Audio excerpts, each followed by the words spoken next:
4.6 million, not bad. Oh, it's hit 4 million. Let's go.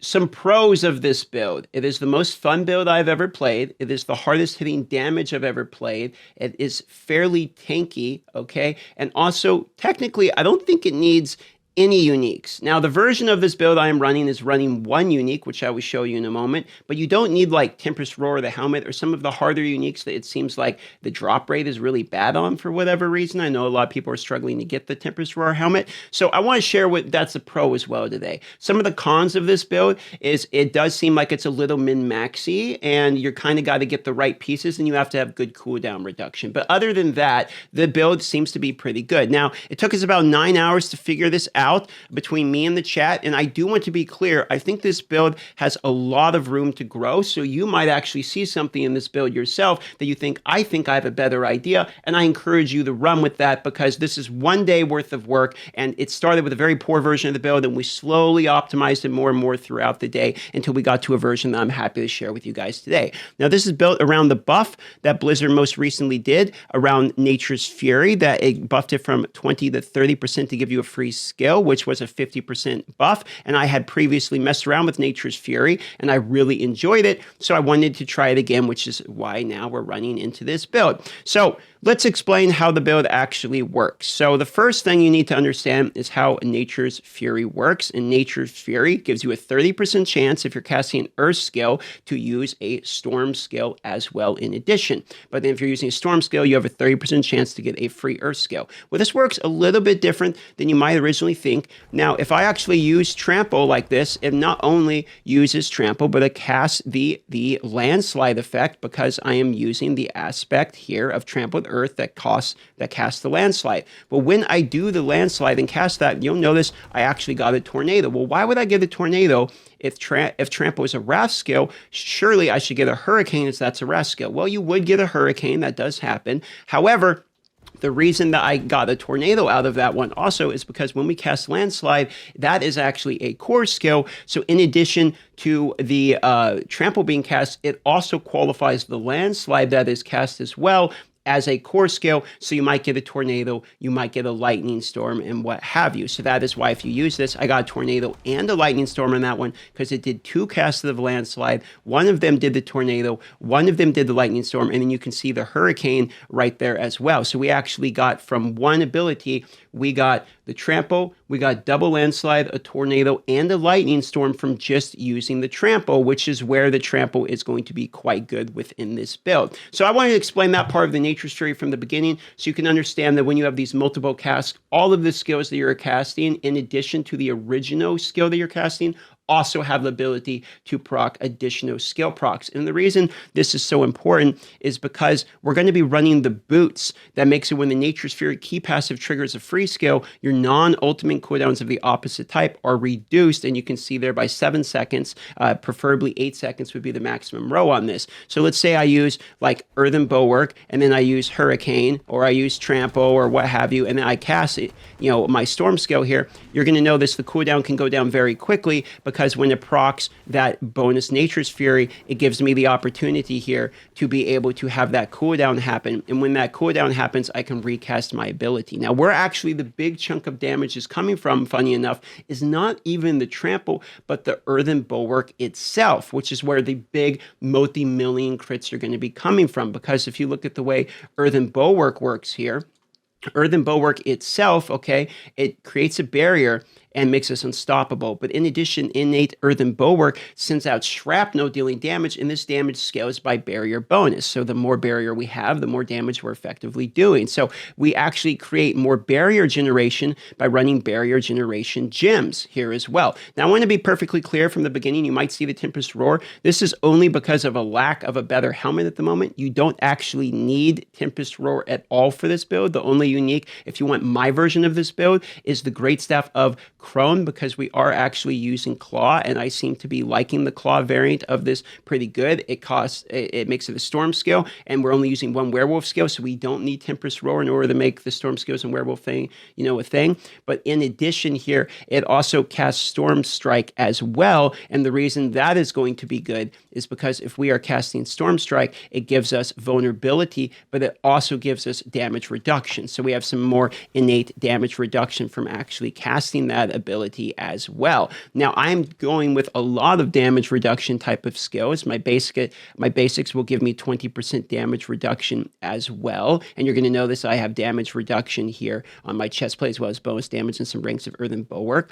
My gloves make the landslide earth pillars each time strike a second time and deal additional bonus damage. And the reason for that is we are running the necklace here that makes trample do landslide, which is why that we get the second cast there from that landslide earth pillars as well. The pants, I'm running the disobedience aspect and then a quad row of damage reduction. I'm a big fan of damage reduction. I've already showed you the Nature's Fury passive. The reason these boots aren't leveled is because they're dog shit and we're going to have to get better boots. We're using the Crone Staff with vulnerability gems on there as well, which gives us 9 plus rings to claw. And then the rings we're running its Earth Scale, do 30% more critical strike damage to crowd control enemies. I think maybe I could swap this with something else.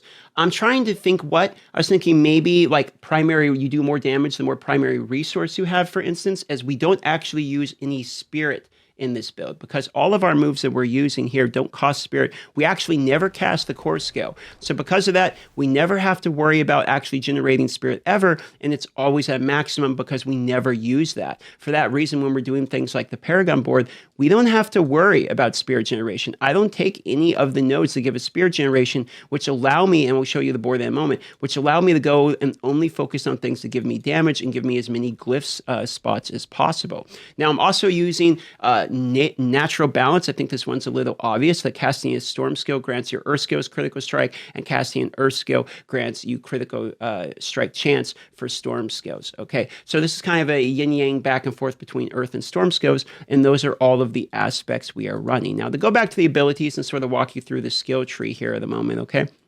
The first thing we're going to do is obviously we're going to take Claw, and I like it where it has a chance to attack twice. The reason being, I just want as many opportunities to proc Nature's Fury, etc. And because of the Crone Staff, this counts as a storm scale, which is why if I use Earthen Bulwark, then basic attack, you're going to notice here at some point that we do actually get the cooldown on that. This is part of the reason cooldown reduction is so important, because the lower cooldown we have, the quicker we can get Earthen Bulwark up. And Earthen Bulwark is actually what's doing a big chunk of our damage. It's the one that can crit the hardest. Now, the way Earthen Bulwark works is if you have it up and then you actually have the cooldown going, you use it again, it actually explodes the previous Earthen Bulwark. So you want to get the cooldown to just be instantaneous, so that way you can keep reprocking them over and over and over again. Now, you could actually replace your Hurricane if you wanted with a Cyclone Armor, and Cyclone Armor does have the opportunity to use the Nature's Key passive in order to create another Earthen Bulwark. So this is another way you can maybe, like I say, this is only 9 hours of testing. That might actually be better than Hurricane. I could see that. But I do like having the Hurricane that makes it where the enemies deal less damage, and the slow, so that way we get the opportunity to get bonuses from damage to crowd controlled, which I do have 163% of, and the Crone Staff itself gives a large chunk of bonus to that. So I do want to make sure they are crowd controlled. So for that reason, we have that there. Now let's continue down the skills here. So we use Claw, we use Storm Spike with the vulnerability, and this gives us damage reduction. We obviously are using Landslide, as when we're trampling, we want all of the bonus damage to go from Landslide, and then we're using Terra Mode here to get more critical strike damage, okay?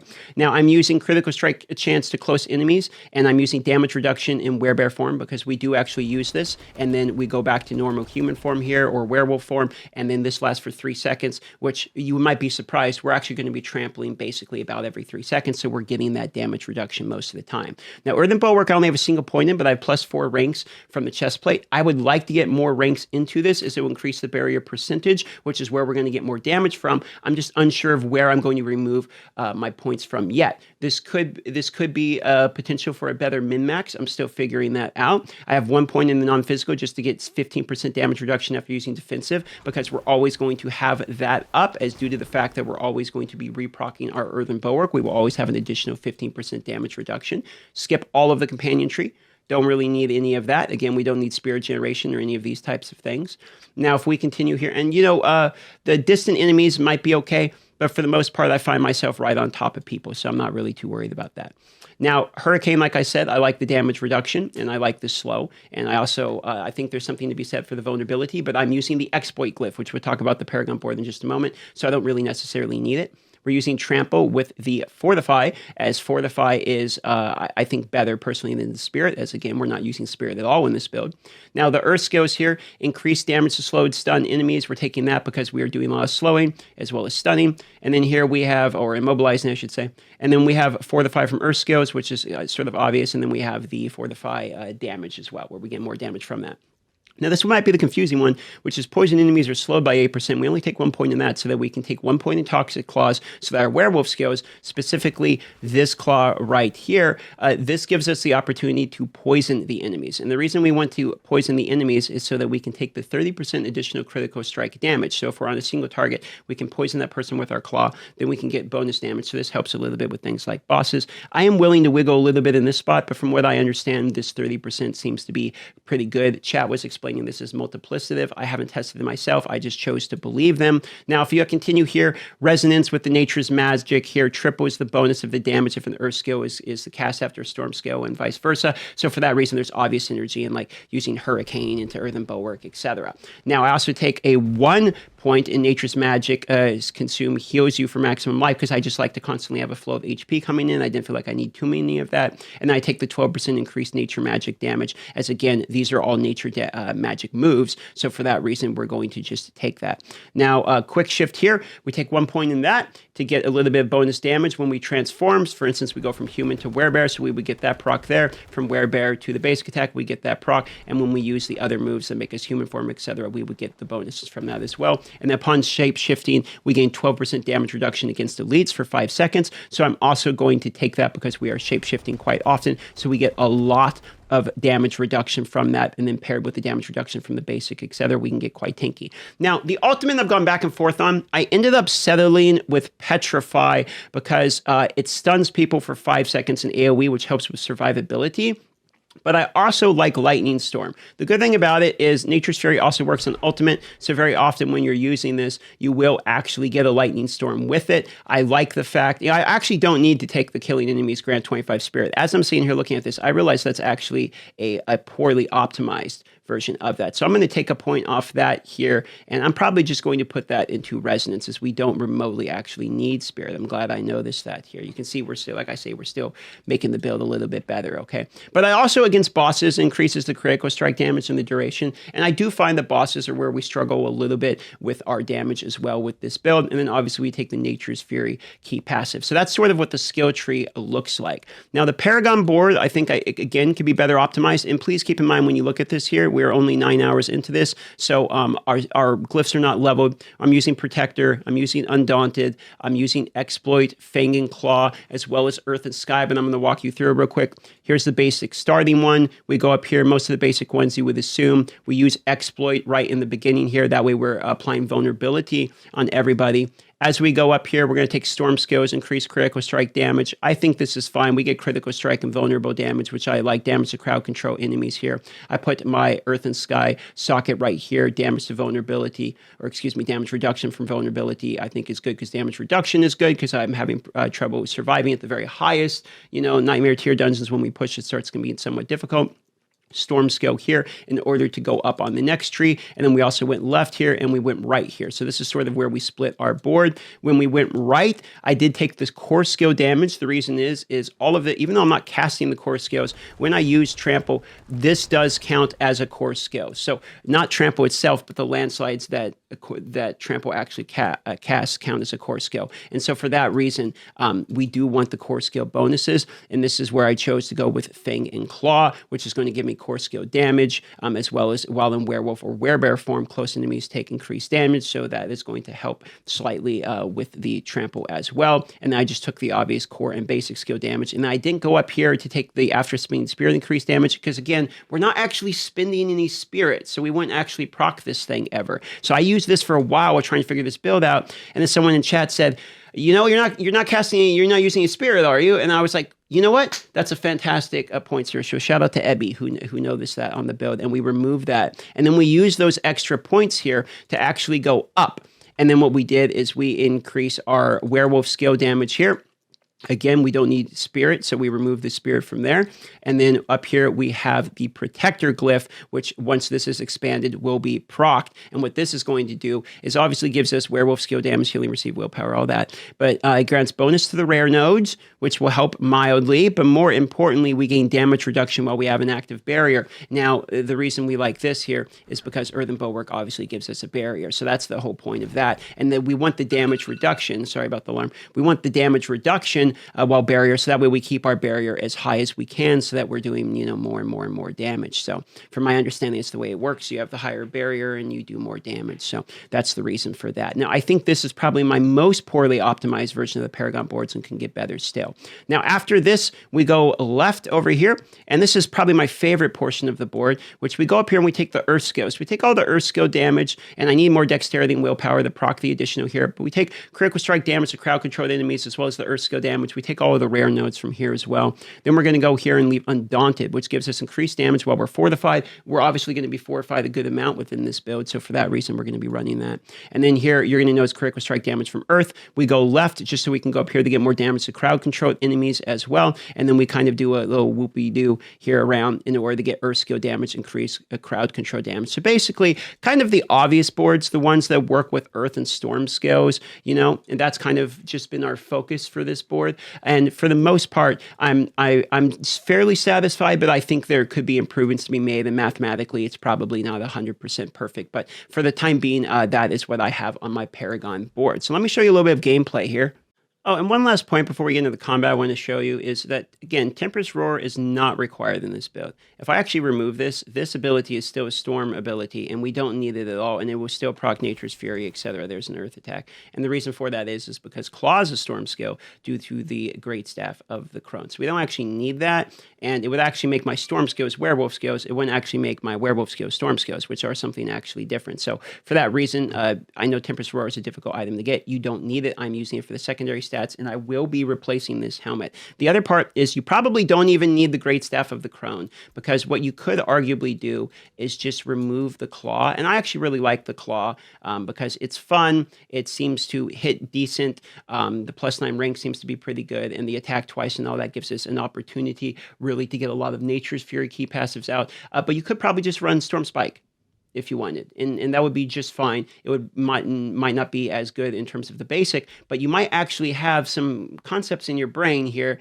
that you can share with the class in the comments, as well as you might remove this and have now a totem offhand, which will give you cooldown, which will help a lot with the Earthen Bulwark, and then maybe you get attack speed or something off the other one. I could see being quite good. So there, the additional aspects might actually be even better than Great Staff of the Crone, to be honest with you, because what really matters is getting that Earthen Bulwark up over and over and over again, and the attack speed might help you accomplish that. So I just wanted to call that out real quick. Again, there's probably some better versions of this. But let's just play a little dungeon here so you can kind of see how this works. Effectively, how this works is as I basic attack here, I'm going to be proccing the ability for me to continually redo my moves over and over and over again because of the cooldown reduction, which is where the spam is coming in, which being able to spam, again, gives us cooldown reduction, and you kind of see the yin-yang of that going off. And the cool thing about it is it's not really like too big of a brain of a build. It's a little bit annoying to try to figure out the build, but once you have it actually built, the damage of it is pretty fun, and you can just sit there and kind of spam. You don't have to worry about too much. And the cool thing is because you're constantly proccing the Earth Shield over and over and over again, and you trample over and over and over again, both the Earth Shield and Trample remove CC from you because it's unstoppable effectively. Trample itself doesn't give you a permanent unstoppable, but it gives you a temporary unstoppable when you actually cast it. So for that reason, you have multiple ways of getting out of CC. The only part I would say is a little lackluster, and I'll make sure to show you that gameplay here, is maybe on the bosses, and then trying to aim the Trample. You see, there he goes, you just got nuked. Trying to aim the Trample where it doesn't push the people away while you're using the Trample is a little bit of a skill issue that you got to kind of get used to, because you can see I kind of nudge them away, and it can be kind of hard to aim it. So that part can be a little annoying. But other than that, you have constant Fortify coming in, you have constant Heal coming in from the Spirit Boons, which is one part I need to talk about real quick. So let me actually show you the Spirit Boons here. Kill this guy real fast. So if you look at Spirit Boons, I am running Critical Strikes with Shapeshifting Heal Me. I think that that is good to keep me constantly alive. Nature Magic skills have a chance to reduce the cooldown of the ultimate, which obviously we're doing a lot of Nature Magic skills. Extend the duration of my ultimate because I think that's pretty good. And then Critical Strike damage as well as damage reduced from Elite. So that is where I am using those at the moment.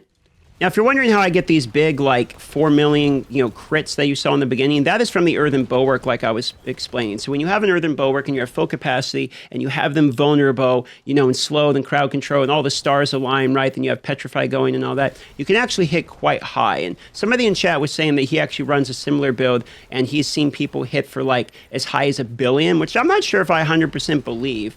But if that is true, then I am definitely going to be working on this build for a while, and I'm going to be doing it on the live streams because I want to figure out exactly how good this build is. I really don't think I'm at the cap of what this build has to offer. See, there's 2 million there fairly casually, which is decent. It's harder than I've hit with any of my other builds at the moment. I do believe that the, what is it called? The Storm Tornado build. See, this is the one part that's kind of hard, is you get blocked by the suppressors as well as the wind walls can be a little brutal. But I do think that the Storm Tornado build has better single target damage, but this one is kind of not only more fun, but for me it feels like it's a little bit better with just constantly killing trash mobs, because the problem with the other Storm Tornado build I was running was I would constantly have to like individually click on each one of these, and then the tornadoes have to be on them and all this one. This one I can just kind of move, run past, and it kills everyone in AoE. So let's get you some boss damage here.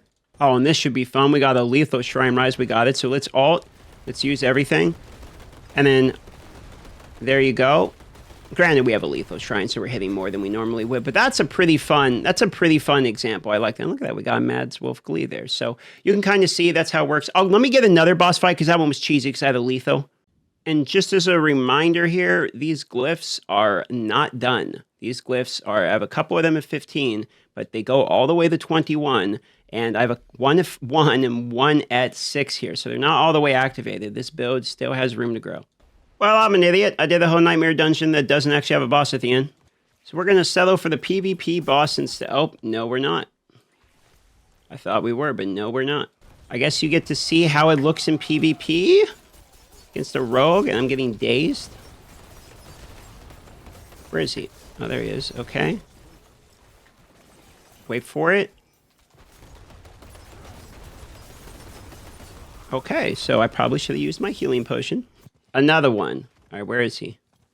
Another one. Oh, he went this way because they ran back that way. All right, hold on, wait for it. Aha! No one kills me twice in a row and gets away with it. Wait for it. Okay, yep, all right, they do get away with it.